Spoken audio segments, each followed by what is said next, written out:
Stuart, it goes beyond the group stages. It throws up the chances of penalty shootouts. Is that something that you've worked on at all? Of course. I mean, every squad that I've been involved in since I've been under-21 manager, we keep data on penalties. After every training session, we've taken penalties. These two boys have helped us out brilliantly. I think Jack's, just off the top of my head, I think he's faced somewhere in the region of 350 penalties. Jason will be very similar as well. That's going back to the under-20s last summer, under-21 football. They've also taken penalties in every training session as well. We've got the stats for all the players. We take it very seriously because once again this year England have gone out of a major championships, I think for the 6th time in 8 years, on a penalty shootout. I can't belittle that. You've got that great experience of being on both sides, if you like.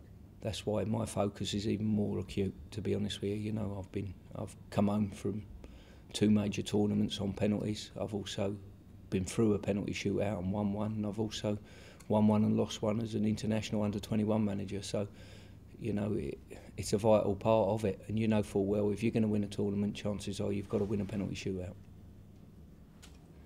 It was very unusual to go into that setup from being in hotels the majority of the time when we travel around and play games. You know, to go into that sort of environment is a big culture shock because you're no longer just yourself as a group of 18 or 23. You know, you're now 500 all athletes, all a team, you know, and you've got to come together, and to experience that was brilliant. And I think we're going back there as well, so it'll probably be even busier then when we go back, and it'll be something else.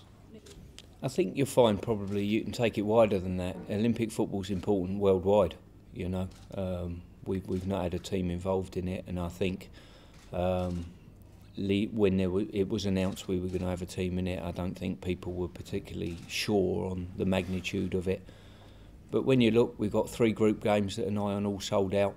You know, I think that's going to be exciting. I think once the tournament starts, it's down to us, or certainly the players, to generate excitement within the stadium. And, you know, as I've seen in my time in tournaments on our own soil, the excitement that will get generated by that, we need to play our part within a massive 500-man team, GB, and we're looking forward to that challenge. But I think the nearer we get to it, and certainly once, you know, tomorrow evening will be a good pointer in case, I think, you know, that the excitement will generate, yeah.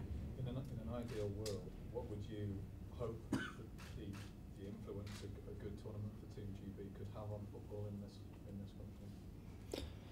Well, personally, I probably can only draw on my experience of having played tournament football in England, firstly going to a World Cup, my first tournament in 1990, and having 250,000 people meet us at Luton Airport, having been beaten in a semi-final, and the excitement that generated within the country. And then in Euro 96, it was football in an environment that I've never ever known it.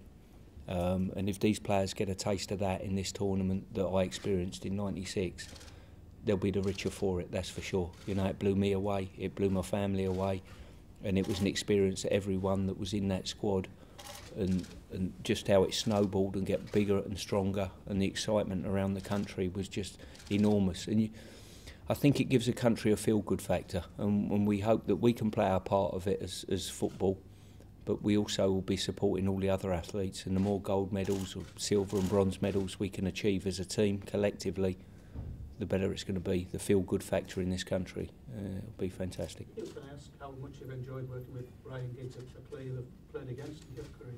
Yeah, very much. I've enjoyed chasing him round, trying to catch him. It's good to have him nailed down in the same room nowadays, you know. But he's a great influence for the younger players. That goes before him. There's no doubt about that.